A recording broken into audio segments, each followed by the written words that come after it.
The night of June 12, 1942 is not a quiet one over the western desert. Somewhere above the shifting sand and scrub of North Africa, a Luftwaffe Heinkel He-111 banks slowly through the darkness, its two Junkers Jumo engines churning the air into a low, throbbing pulse that carries for miles. Inside the cockpit, the navigator is hunched over his instruments, cross-referencing a bearing he has just received against the map spread across his knees. The signal was clear, the frequency correct, the identification code verified. Everything checks out. The bomb aimer shifts forward. Below them, he believes, lies a British supply depot, an artery of the Allied war effort in Africa, ripe for destruction. He is wrong. The depot he is tracking does not exist. The signal guiding him is not German, and in the next few moments the bombs his aircraft releases will fall not on British lorries and petrol stores, but on a patch of empty desert, or worse, on German positions his navigator has been tricked into believing are British. By the time the crew realizes what has happened, if they ever do, they will be turning for home, their mission a failure, their intelligence compromised, and their confidence in their own navigational systems quietly, methodically shattered. This is not an accident. It is not a lucky misfire or a navigational blunder on the part of the German crew. It is the deliberate, calculated work of a small group of British scientists, engineers, and intelligence officers operating out of a nondescript facility on the outskirts of Garston, in Hertfordshire. They have spent the better part of 2 years reverse engineering the most sophisticated navigational system the Luftwaffe possesses and then building something that can impersonate it, perfectly, invisibly, and with devastating effect. What they have created is not a weapon in any conventional sense. It carries no explosive charge. It fires no shell. It has no moving parts that might jam or misfire. It is, in its most fundamental form, a lie told in radio waves, and it is one of the most ingenious and consequential deceptions of the entire Second World War. The story of what became known as the Meekin system, a portmanteau of masking beacon, begins not with British ingenuity but with German ambition. To understand what Britain eventually did to defeat the Luftwaffe's navigational technology, one must first understand just how revolutionary that technology was, and just how desperately unprepared Britain initially was to counter it. In the autumn of 1939, as the Wehrmacht swept through Poland, the Luftwaffe's navigational planners were confronted with a problem that had bedeviled military aviation since its inception. How do you find a specific target in the dark, in poor weather, over featureless terrain, when the enemy is doing everything possible to obscure it?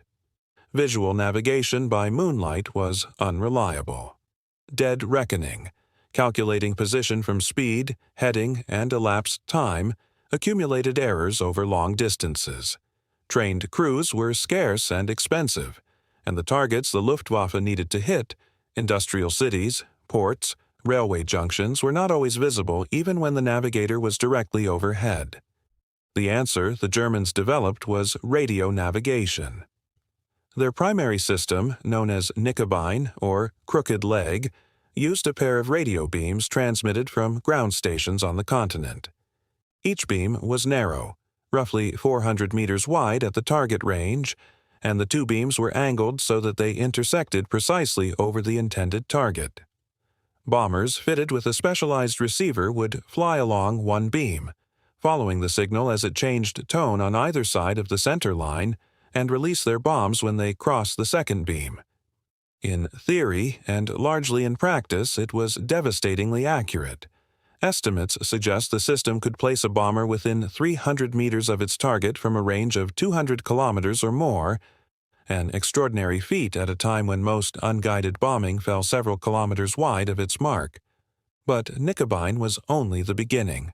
The Germans also deployed a more sophisticated successor system known as X-Juret, the X apparatus, which used 3 intersecting beams and a mechanical computer to calculate the precise moment of bomb release, removing even the element of human timing error from the equation. For a small number of elite Luftwaffe Pathfinder units, the EDUR Kampfgruppe 100, this system represented something close to precision bombing in an era when the concept was barely imaginable. By the winter of 1940, these crews were using Exjurat to light up targets for the main bomber force with incendiaries, guiding hundreds of aircraft to cities and factories with a reliability that terrified British planners. The scale of the threat was staggering. On the night of November 14, 1940, Kampfgruppe 100 used Exjurat to guide a force of some 500 German bombers to the city of Coventry. The resulting raid killed over 550 civilians, destroyed the medieval cathedral, and gutted much of the city center. Similar raids struck Southampton, Bristol, Liverpool, and London in the months that followed. If Britain could not find a way to blind, confuse, or neutralize these navigational beams, the consequences for its industrial base and civilian population could be existential. Enter a research establishment that, even today, most people have never heard of. The Telecommunications Research Establishment, or TRE, had been evacuated from its original site at Bawdsey Manor in Suffolk to a series of increasingly dispersed locations as the threat of German invasion made coastal positions untenable. By 1940, it had settled into a collection of requisitioned buildings in Swanage, Dorset, and it was there that some of the most remarkable scientific work of the war began to take shape. The scientists at TRE understood something that the bombing results made urgently clear. You could not simply jam the German beams. Transmitting noise on the same frequency would alert the German crews immediately that something was wrong. They would either change frequency, report the jamming to their controllers, or simply abort the mission with their navigational data intact. What was needed was something subtler, something that would allow the Germans to continue flying, continue trusting their instruments, and continue believing they were on course, while in fact guiding them somewhere else entirely. The concept the TRE team developed exploited a fundamental characteristic of radio navigation. The Nicobene system worked by having bombers home in on a ground-based beacon, a transmitter that broadcast a signal the aircraft's receiver could detect and follow. If you could receive that signal, amplify it, and retransmit it from a different location, you could effectively move the beacon without the aircraft ever knowing. The bomber would still be following a real signal on the correct frequency with the correct coding. It would simply be following it to the wrong place. The device they built to accomplish this was deceptively simple in concept, extraordinarily difficult in execution. A receiving antenna would pick up the German beacon signal in real time. That signal would be passed through an amplifier stage that carefully preserved its timing, its modulation, and its phase characteristics, the subtle qualities that the German receivers would be checking against to verify the signal's authenticity. A short delay circuit ensured that the British retransmission did not conflict with the original in ways that would cause obvious interference. And then a transmitting antenna would broadcast the copied signal outward in all directions, at a power level sufficient to overwhelm the original beacon signal for any aircraft within range. The effect, when it worked, was that German navigators found their instruments pointing not at a beacon in occupied France or the Netherlands, but at a British retransmitter somewhere in southern England. The bearing had shifted. The intersection point of the beams had moved. The target the aircraft was now flying toward might be open farmland, a coastal marsh, or, in the most operationally satisfying cases, a position occupied by German forces in North Africa or elsewhere, transformed into an apparent British target by the geometry of the deception. Early beacon stations were established along the eastern and southern coasts of Britain, positioned to intercept and rebroadcast the strongest German navigational beacons. The chain eventually comprised several dozen installations, each covering a different frequency range or geographic sector. Each station was staffed by a small team of Royal Air Force signals personnel and civilian technicians, operating through the night with instructions to activate the beacon system whenever German navigational transmissions were detected. The equipment itself was housed in modest brick buildings that bore no external indication of their purpose. To a passing observer, they might have been telephone exchanges or minor pumping stations. If you are finding this interesting, a quick subscribe helps more than you know. The operational results, while difficult to quantify precisely given the classified nature of wartime records, were significant enough to warrant continued investment and expansion of the system throughout the conflict. German bomber crews began reporting navigational anomalies that their controllers could not explain. Aircraft that departed on precisely planned routes arrived over incorrect positions.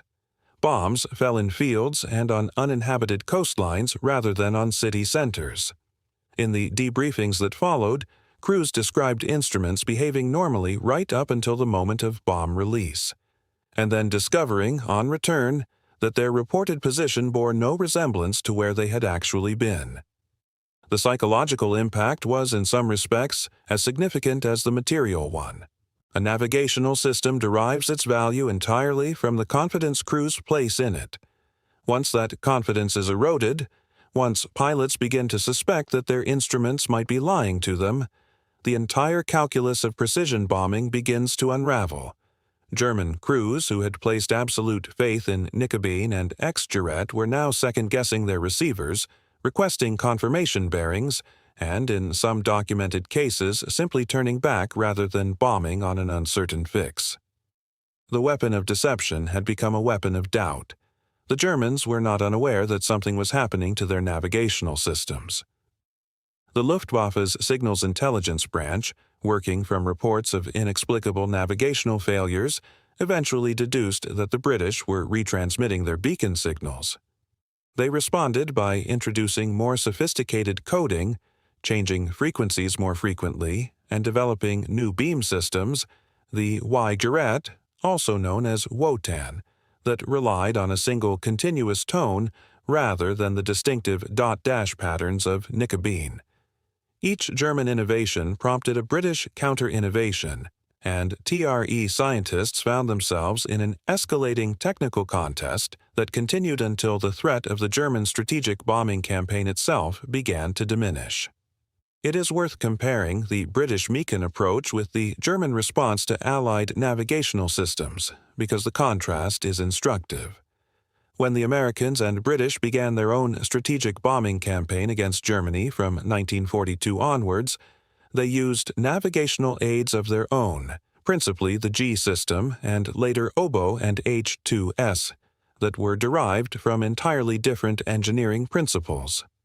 The Germans attempted to jam and counter these systems with considerable ingenuity, but their approach was generally one of brute force disruption, transmitting noise and interference on the relevant frequencies in the hope of degrading signal quality. The British Meekin concept, the idea of copying, amplifying, and redirecting the enemy's own signals, was qualitatively different. It was a confidence trick rather than a bludgeon. The Americans, working through the Joint Countermeasures Committee and later the Electronic Warfare Command Structure, eventually adopted and adapted many of the concepts pioneered at TRE. The principle of using the enemy's own emissions against him became a cornerstone of post-war electronic warfare doctrine and can be traced in direct lineage through to the sophisticated electronic deception systems that remain a central component of military aviation to this day. What the Meekin system ultimately demonstrated was not simply that British scientists were clever, though they undeniably were. It demonstrated something more fundamental about the nature of technological warfare, that any system which relies on trust, on an operator's confidence that the information his instruments are displaying is accurate, is inherently vulnerable to an adversary who can manipulate that information without revealing the manipulation. The Luftwaffe had built an extraordinarily sophisticated navigational apparatus, but in doing so they had created a dependency. Their crews trusted the beams, and it was that trust, not the beams themselves, that the British chose to attack. The precise number of German aircraft diverted or destroyed as a direct result of Meekin operations remains unknown. Wartime records on both sides are incomplete. Classification has obscured some of what does exist, and attribution is inherently difficult. A bomber that drops its load on the wrong target might report navigation failure, weather interference, or crew error without ever knowing that a beacon station was responsible. Estimates by post-war historians suggest that beacon operations contributed to the misdirection of hundreds of individual sorties during the Blitz and the subsequent phases of the German bombing campaign, with material effects on the accuracy of raids against cities including London, Southampton, and Plymouth. Some of the equipment from the original beacon program survived the war and was examined by technical historians in the decades that followed. A small number of components were retained by what eventually became the Defense Science and Technology Laboratory at Porton Down, though most of the physical hardware was scrapped in the post-war economies of 1945 and 1946. The transmitter buildings along the east coast of England were repurposed or demolished, their role in the war quietly absorbed into the broader and largely unheralded history of British signals intelligence. Return, then, to that Heinkel over the North African desert. The navigator does not know what is happening to him. He does not know that the signal he is following has been captured, replicated, and redirected by a team of RAF technicians operating from a sand-bagged enclosure somewhere in the desert below.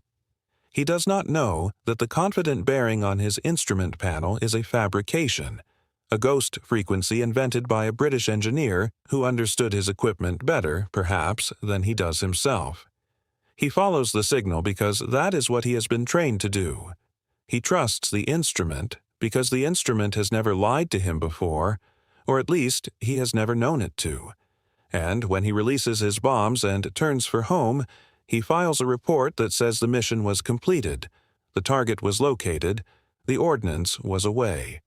He does not file a report that says, "A country under siege found a way to use your own technology as a weapon against you." But that is exactly what happened. Britain did not simply absorb the German bombing campaign. It thought its way through it, dissected the technology that made it possible, and built a device that turned that technology back on itself.